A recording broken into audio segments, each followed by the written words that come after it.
നമസ്കാരം. നിങ്ങളുടെ ആർത്തവ ചക്രത്തിനിടയ്ക്ക് പീരിയഡ്സ് ഇല്ലാത്ത സമയത്ത് ഒരു നേരിയ രക്തസ്രാവം അല്ലെങ്കിൽ ഒരു ബ്രൗൺ കളർ ഡിസ്ചാർജ് നിങ്ങൾ എപ്പോഴെങ്കിലും ശ്രദ്ധിച്ചിട്ടുണ്ടോ? ഇത് സാധാരണമാണോ?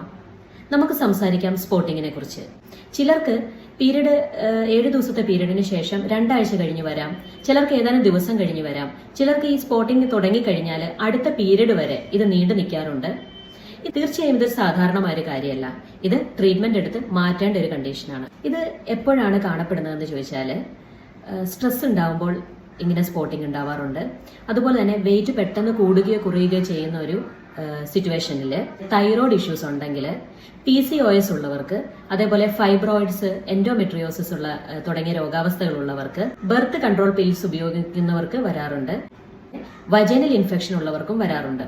നമ്മൾ എപ്പോഴാണ് ഒരു ഡോക്ടറെ കൺസൾട്ട് ചെയ്യേണ്ടത് എന്ന് ചോദിച്ചാൽ, ഈ സ്പോട്ടിങ് ഫ്രീക്വന്റ് ആയിട്ട് ഓരോ പീരിയഡ്സ് കഴിയുമ്പോഴും വരുന്നുണ്ടെങ്കിൽ ചികിത്സ തേടേണ്ടതാണ്. അർത്ഥവിരാമം എത്തിയ സ്ത്രീകളിൽ സ്പോട്ടിങ് കാണുന്നുണ്ടെങ്കിൽ ചികിത്സ തേടേണ്ടതാണ്.